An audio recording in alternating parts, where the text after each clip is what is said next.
ये एक नया शब्द है, सिविक सेंस। खाओ माँ कसम। लोगों में सिविक सेंस नहीं है। इस देश की जनता के साथ ही प्रॉब्लम है। ये लोग डंडे के बिना नहीं मानेंगे। मैं तो कहता हूँ कि डंडा चलाओ, सब लाइन में लग जाएंगे। यह बात आज देश में एक पॉपुलर फ्रेज है, कहीं ना कहीं आपने सुनी होगी, या हो सकता है कि कभी आपने खुद भी ऐसा कहा हो। क्या यह बात सही है या गलत है? आज इस पर चर्चा करेंगे। नमस्कार, मैं हूँ विजेता दहिया। मैं एक पोएट और बुक ऑथर हूँ। पिछले 4 साल से यूट्यूब के लिए कंटेंट राइटर हूँ, इंस्टाग्राम पर फिलोसोफर हूँ। आप मुझे सुन रहे हैं यूट्यूब चैनल क्रूर दर्शन पर। जब किसी ने कहा कि इस देश की जनता डंडे के बिना नहीं मानेगी, तो हमने यह सुना, लेकिन जो नहीं कहा गया, क्या हमने वह समझा? जैसे कि इस देश की कौन सी जनता, कौन है ये लोग जो डंडे के बिना नहीं मानेंगे? कौन है ये लोग? कहां से आते हैं? देश की जनता में तो मुकेश अंबानी और गौतम अडानी जैसे सेठ भी हैं। क्या यह बात उनके बारे में कही जा रही है कि उनको डंडे मारे जाएं? अडानी अपने माइनिंग प्रोजेक्ट के लिए हसदेव जंगल के लाखों पेड़ काटने पर उतारू हैं। केवल अडानी ही नहीं, दूसरे कई सेठों के लिए कहीं जयपुर का डोलका बाट जंगल काटे जाने की बात सुनाई देती है, तो कहीं दिल्ली में द्वारका का जंगल खतरे में आ जाता है। कभी मुंबई का आरे जंगल, तो कहीं हैदराबाद का कांचा गाची बावली जंगल खतरे में। कहीं पर मॉल बनाना है तो कहीं पर IT पार्क।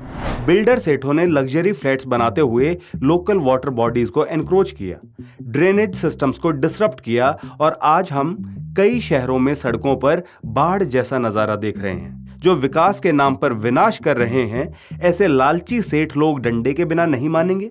सोचो कि ऐसे सभी सेठ लाइन में लगे हुए हैं और उनको डंडे पड़ रहे हैं।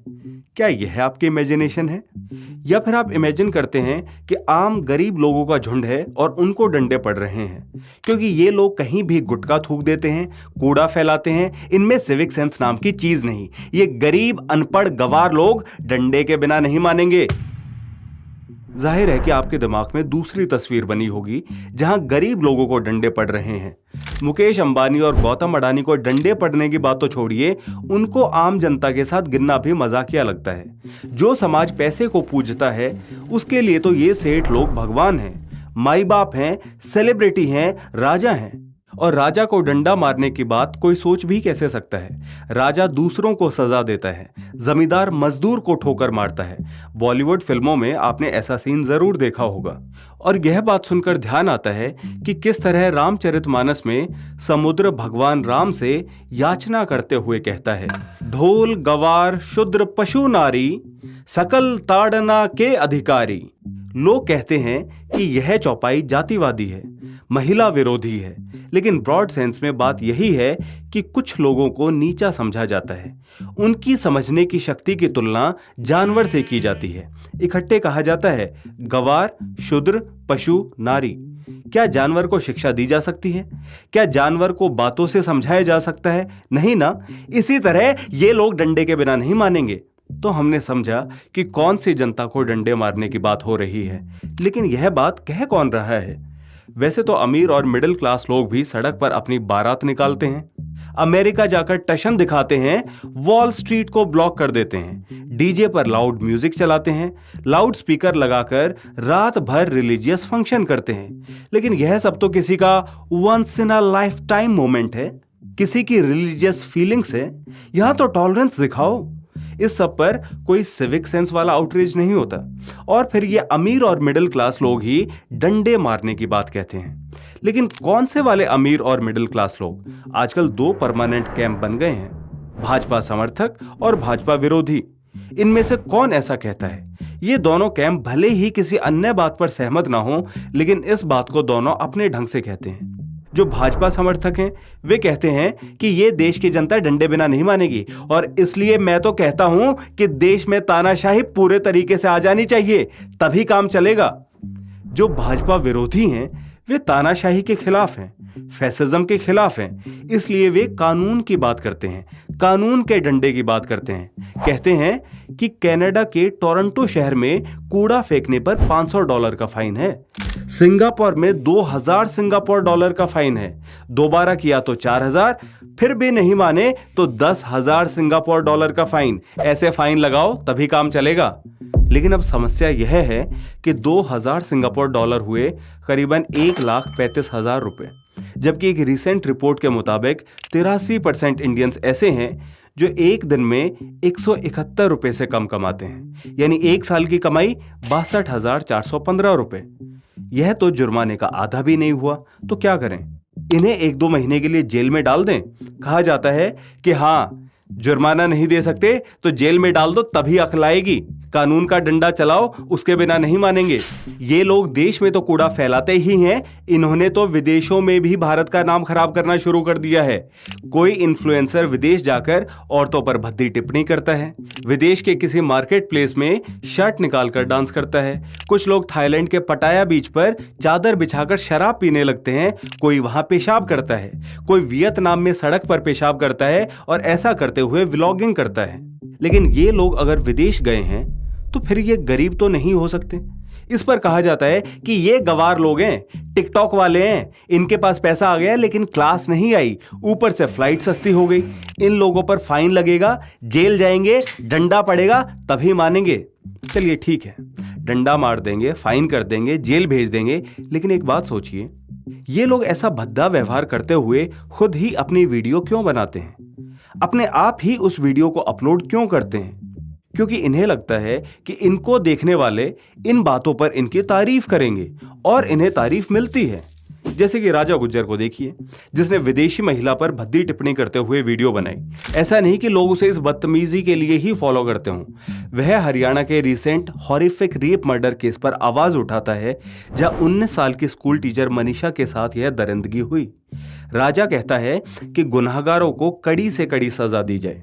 कभी वह फौजी यूनिफॉर्म में तिरंगा लिए हुए वीडियो बनाता है, कभी भगवान शिव शंकर के गाने बनाता है। वह कॉन्फिडेंट है, डांस करता है, हंसी मजाक करता है, बंदरों और हिरण को केले खिलाता है, छोटे बच्चों के साथ वीडियो बनाता है। वह खाने का शौकीन है। उसके फॉलोअर्स जो इंग्लिश नहीं बोल पाने पर शर्मिंदगी में जीते रहे हैं, वे बस्तियों में रहने वाले जिन्हें मॉल में घुसने में भी हिचक होती है, वे उसे देखकर खुश होते हैं कि कोई है जो उनके जैसा है, गरीब ना सही लेकिन उन्हीं की भाषा बोलने वाला, उन्हीं की तरह ट्यूबवेल के नीचे हौदी में नहाने वाला, उन्हीं के जैसा देसी, और वह यूरोप जाकर विदेशी लोगों को हरियाणवी गानों पर डांस करवा रहा है। वे खुद को उससे एसोसिएट करते हैं, उन्हें अच्छा लगता है। हाँ, यह सच है कि वह घटिया गालियां देते हुए बात करता है, लेकिन उनके बीच में ऐसी भाषा कॉमन है। वह वेनिस में जाकर नाव में बैठकर वीडियो बनाता है कि अंग्रेज हमारे भारत में आए थे और आज इन अंग्रेजों से नाव चलवा रहा हूं। नाव चलाने वाला इटालियन है, ब्रिटिश नहीं, लेकिन उसके फॉलोअर्स के लिए इटालियन, अमेरिकन, ब्रिटिश सब अंग्रेज ही हैं। इस नाव चलाने वाले ने तो भारत को नहीं लूटा, लेकिन उसके फॉलोअर्स यह सब नहीं सोचते। उनके लिए वह उन्हीं अंग्रेजों का वंशज है और राजा भाई अब उनसे बदला ले रहा है। वे यह भी नहीं सोचते कि नाव चलाना, मजदूर होना कोई शर्म की बात नहीं। मेहनत से किए गए हर एक काम की डिग्निटी होती है, लेकिन राजा के फॉलोअर्स को खुद यह डिग्निटी कभी मिली नहीं। वे चाहे कहीं पर सेल्समैन हो या जोमेटो स्विगी के डिलीवरी राइडर, उन्हें हिकारत की नज़र से देखा गया। उन्हें अपने मेहनत के काम पर कोई नाज नहीं, उन्हें खुद पर शर्म आती है और उन्हें राजा को देखकर गर्व होता है। राजा किसी विदेशी महिला पर भद्दी टिप्पणी करता है, ध्रुव राठी और कुछ अन्य इन्फ्लुएंसर उसे इसके लिए कॉल आउट करते हैं, लेकिन वह एक पॉडकास्ट पर इसे डिफेंड करता है।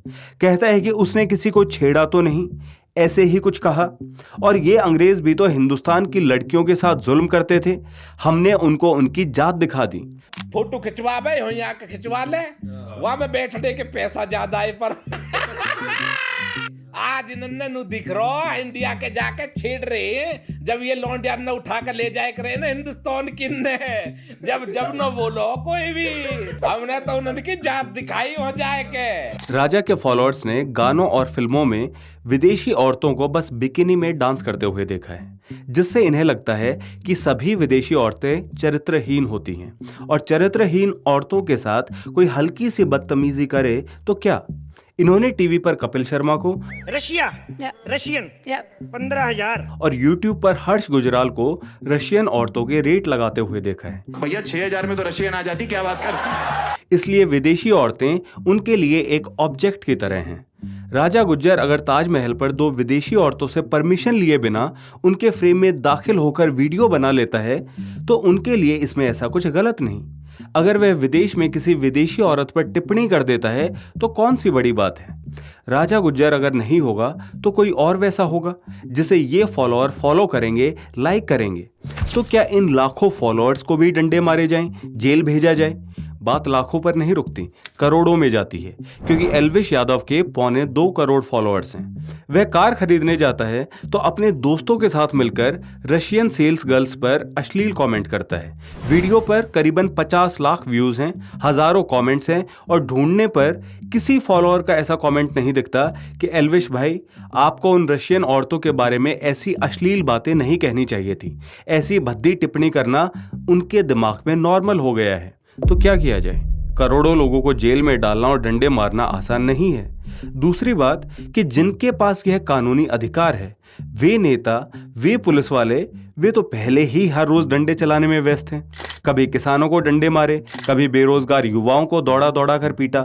इनमें से कई लोग राजा गुज्जर और एल्विश यादव के फॉलोअर होंगे, लेकिन उन्हें डंडे मारे जा रहे हैं क्योंकि ये किसानों का अधिकार मांग रहे हैं, एसएससी के पेपर में हुए स्कैम का विरोध कर रहे हैं। क्या पुलिस से रिक्वेस्ट की जाए कि डंडे मारने के बाद फिर एक और राउंड हो जिसमें सिविक सेंस नहीं होने के कारण डंडे मारे जाएं, किसी के प्राइवेट स्पेस को रेस्पेक्ट नहीं करने की बात पर डंडे मारे जाएं, महिला विरोधी सोच को लेकर डंडे मारे जाएं? क्या पुलिस और नेता इस रिक्वेस्ट को स्वीकार करेंगे? क्या किसी नेता ने इस बात पर दुख जताया है कि भारत में विदेशी टूरिस्ट महिलाओं के साथ क्राइम हो रहे हैं? कोरियन ट्रैवल व्लॉगर्स के कैमरा पर उनके हैरेसमेंट रिकॉर्ड हुई है। इस सब की वजह से दूसरे देश ट्रैवल एडवाइजरी जारी कर रहे हैं कि भारत जाना रिस्की है। जिस देश में महिला को देवी की तरह पूजने की बात करते हैं, जिस देश में अतिथि को देव तुल्य माना जाता है, वहां औरतों का जाना रिस्की है। क्या किसी नेता ने पब्लिक को कहा कि तुमने ऐसा व्यवहार किया तो डंडे पड़ेंगे? क्या किसी ने यह चिंता जताई कि भारतीय टूरिस्ट बाहर जाकर कूड़ा फैलाते हैं, इससे देश का नाम खराब होता है? योगा मैट के लिए झगड़ते हुए लोग, खाने के लिए छीना झपटी करते हुए लोग, क्या इन वायरल वीडियोस पर किसी नेता का कमेंट आया कि भारत में सिविक सेंस की कमी एक मुख्य समस्या है? क्या किसी नेता ने कहा कि मेट्रो में ईयरफोन्स इस्तेमाल किया करो, बजाय कि ऐसे ही फोन पर वीडियो चलाने के? किसी नेता ने नहीं कहा। नेता इन्हीं लोगों के हिसाब से चलते हैं जिन्हें आप डंडे मारने के लिए कहते हैं। जैसा मैंने कहा कि 83% लोग तो ऐसे हैं जो 171 रुपए से कम कमाते हैं, यानी महीने के करीबन 5100 रुपए। इन गरीब लोगों के लिए यह कोई कंसर्न नहीं है कि विदेश जाने पर वहां के लोगों की तिरछी निगाहों का सामना करना पड़ेगा। देश में पासपोर्ट ही कितने लोगों के पास है?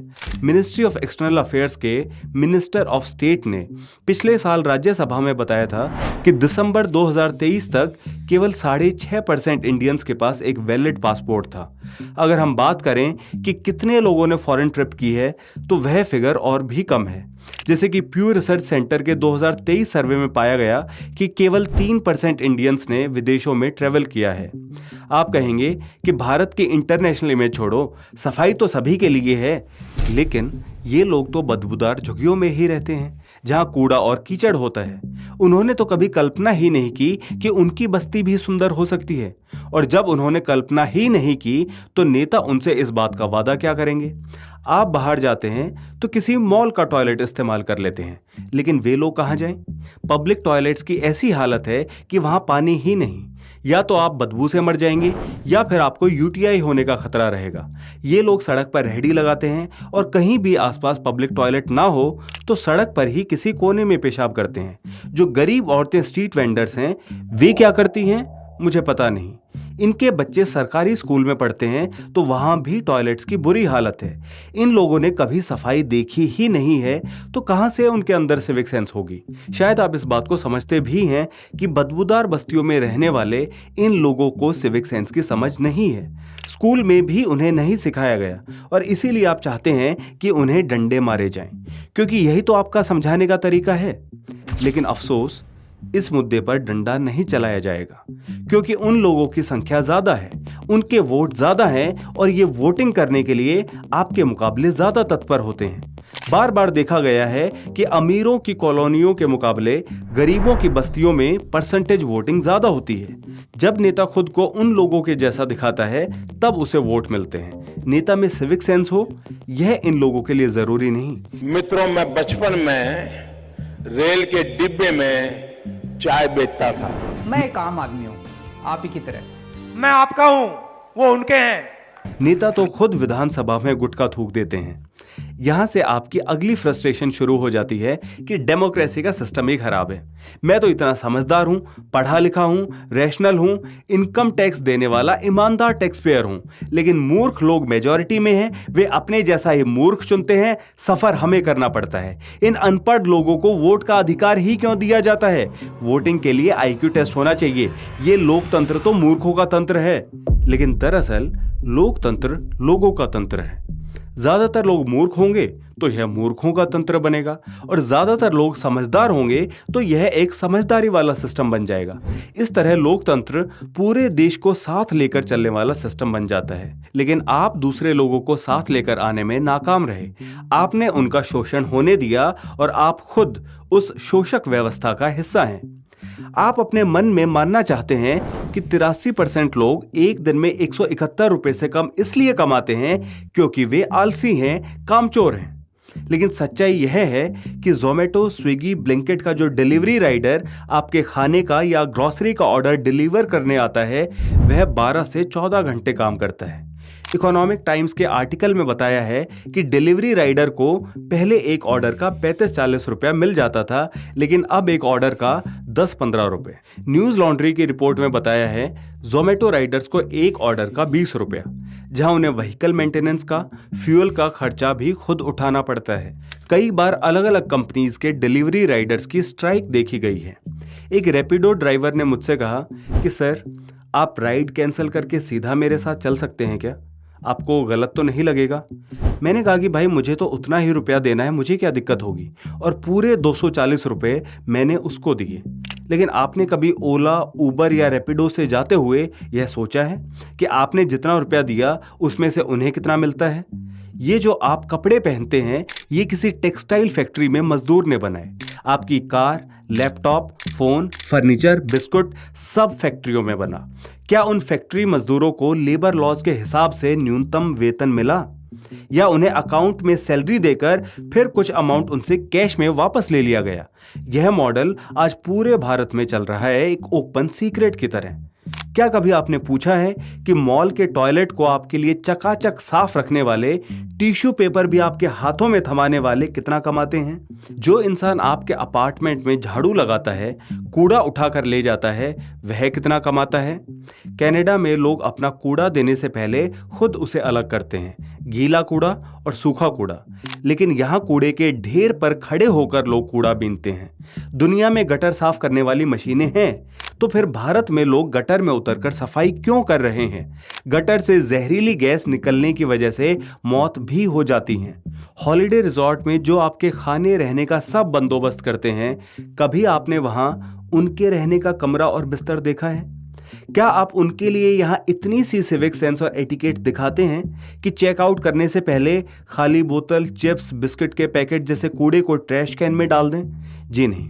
आप कहते हैं कि आपने पैसे दिए हैं और उस पैसे के बदले में केवल रिजॉर्ट का कमरा किराए पर नहीं लिया है, आपने अपने पैसे से किसी वर्कर की डिग्निटी को भी खरीद लिया है। कौन सी नई बात है? करीबन 2-2.5 हजार साल से यही तो चल रहा है। आपको तो टट्टी शब्द सुनने में भी बदबू आ जाती है, लेकिन आज तक हमारे देश से मैनुअल स्कैवेंजिंग मिट नहीं पाई है, और उसमें ज्यादातर लोग दलित ही हैं। जो सफाई कर्मी हैं, सैनिटेशन वर्कर्स, उनमें भी मेजॉरिटी दलितों की है। शायद आप कहेंगे कि अब थोड़े ना किसी ने उनको जबरदस्ती ये काम करने को कहा है, लेकिन उनके पास कुछ और काम होगा नहीं तो वे क्या करेंगे? आजकल वीडियो सामने आ रहे हैं कि कभी फ्रांस के लोग गुड़गांव में सफाई करते हुए दिखे, सर्बिया के एक आदमी ने एक दिन एक गली नाम से सफाई कैंपेन चलाया, नेदरलैंड्स की एक औरत कश्मीर की डल झील को साफ कर रही है, हिमाचल प्रदेश के कांगड़ा में एक विदेशी टूरिस्ट झरने के पास प्लास्टिक बोतल जैसा कूड़ा उठाता है। आप सोचिए कि आपने कितनी क्लीनलीनेस ड्राइव में पार्टिसिपेट किया है। आप तो सफाई कर्मी को कूड़े वाला कहते हैं, भंगी शब्द को एक गाली की तरह इस्तेमाल करते हैं। यह आपके लिए इतना निचले दर्जे का काम है कि गली, झील, सड़क की सफाई तो छोड़िए, आप अपने घर की सफाई के लिए भी किसी पर निर्भर हैं। कनाडा में हाउसमेड रखना तो बहुत कॉस्टली है, लेकिन इंडिया गरीबों का देश है। यहाँ मजदूरी की नीलामी करो और हाउसमेड से सब काम कराओ कम से कम रुपया देकर। अपार्टमेंट का चौकीदार आपके गेटेड अपार्टमेंट को सिक्योरिटी देता है, लेकिन खुद ऐसी बस्ती में रहता है जहां उसके बच्चों पर खतरे का साया मंडराता रहता है। उसके घर में चोरी हो जाए, कोई कार वाला उसकी साइकिल को टक्कर मार जाए, तो क्या वह पुलिस में रिपोर्ट भी लिखवा पाता है? आपके लिए है Startup India, ease of doing business, Shark Tank, लेकिन उनका बिजनेस, उनका ठेला, वहां भी म्युनिसिपैलिटी वाले, पुलिस वाले जब मर्जी आकर उन पर धौंस जमाते हैं, उनसे रुपए ऐंठ ले जाते हैं।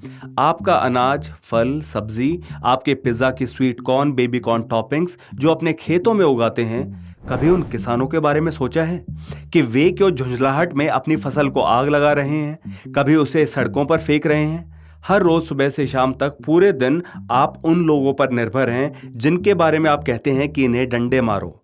आप उनके शोषण पर पलते हैं। लोगों ने पैरासाइट फिल्म तो देख ली, लेकिन बहुत से लोग समझ नहीं पाए कि पैरासाइट कौन है। इस एक्सप्लॉयटेटिव सिस्टम में उन लोगों को क्या मिला? आजकल जो मिलता है पैसे से मिलता है, और पैसा उन्हें मिला नहीं। 83% लोग 171 रुपए से कम कमाते हैं। उनके बच्चे सरकारी स्कूल की छत गिरने से मर जाते हैं, सरकारी अस्पताल में ऑक्सीजन की कमी से मर जाते हैं। प्राइवेट जेट अमीरों के, बड़ी बिल्डिंग अमीरों की, कार अमीरों के पास नॉन स्टॉप कंजम्पशन अमीर करते हैं, मेजर कार्बन फुटप्रिंट अमीरों का, लेकिन क्लाइमेट चेंज का असर सबसे ज्यादा ये गरीब लोग झेलते हैं। हीट वेव में मरते हैं तो कभी बाढ़ में उनके घर बह जाते हैं। फ्लाईओवर वे मजदूर बनाते हैं, उस पर अपनी कार आप दौड़ाते हैं और कार में बैठकर वीडियो बनाते हैं कि हाय हम मिडिल क्लास वाले ईमानदार टैक्स पेयर, और हमें कुछ नहीं मिलता, कोई नेता हमारे लिए कुछ नहीं करता, हमारे टैक्स के पैसे से बस गरीबों में बंदरबाट की जा रही है।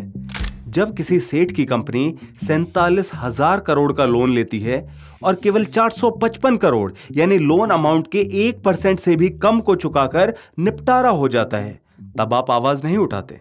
कैग रिपोर्ट बिहार में 70,000 करोड़ रुपए का झोल दिखाती है, यूटिलाइजेशन सर्टिफिकेट्स ही मिसिंग है, लेकिन इस पर आप कुछ नहीं कहते।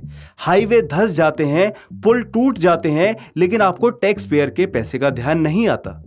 लेकिन यह व्यवस्था गरीब लोगों का शोषण करती रह सके, इसलिए उन्हें जिंदा रखने के लिए मुफ्त राशन दे दिया जाता है, तो आपको ये लोग मुफ्तखोर लगते हैं। जो कुछ इन्हें मिल जाए वह आपकी आंखों में खटक जाता है, लेकिन इनका जो अधिकार इन्हें नहीं मिलता वह कभी आपको नहीं दिखता। हाँ, उन्हें नहीं है सिविक सेंस, वे अंधविश्वास में फंसे रहते हैं, बाबा उन्हें ठगते हैं, वे नेताओं के झूठे वादों में बहकते हैं, धर्म, जाति, भाषा के नाम पर लड़ते हैं, वे जिंगोवाद से भरे हुए हैं, वे बी ग्रेड भोजपुरी फिल्में देखते हैं, अश्लील गाने सुनते हैं, उनकी सोच महिला विरोधी है, 70 कमी है उनमें।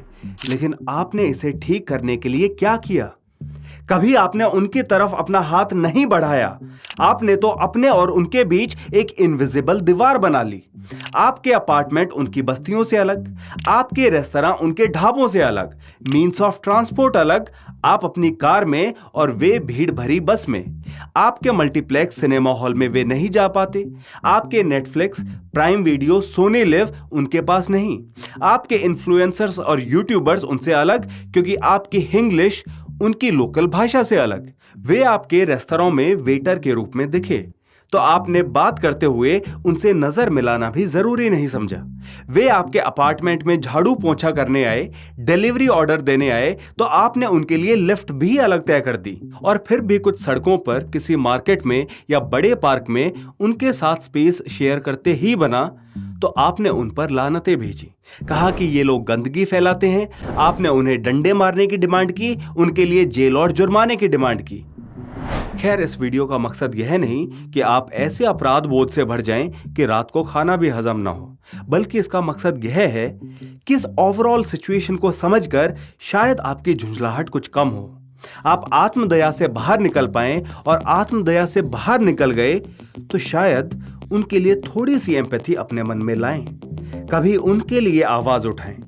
डिलीवरी राइडर का मेहनताना बढ़ाने के लिए मुहिम नहीं चला सकते तो कम से कम अपने घर आने वाले डिलीवरी राइडर को 10-15 रुपए टिप दे दें। सिविक सेंस की जहां तक बात है तो थोड़ी सी एम्पैथी लाकर शायद आप डंडे के अलावा कुछ और सॉल्यूशन भी सोच पाएं।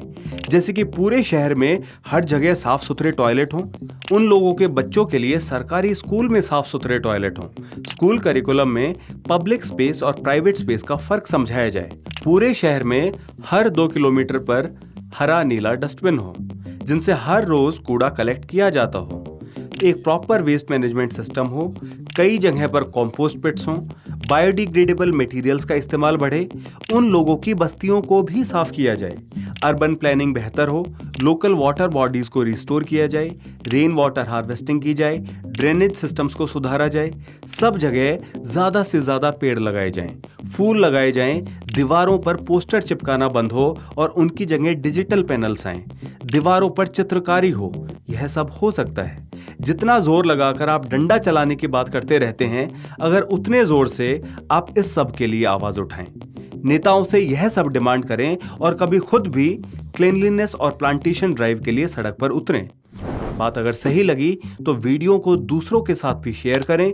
ऐसे कंटेंट को सस्टेनेबल बनाने के लिए आप थैंक्स बटन का इस्तेमाल कर सकते हैं, मुझे इंस्टाग्राम पर फॉलो कर सकते हैं। फिर मिलते हैं किसी और चर्चा पर। धन्यवाद।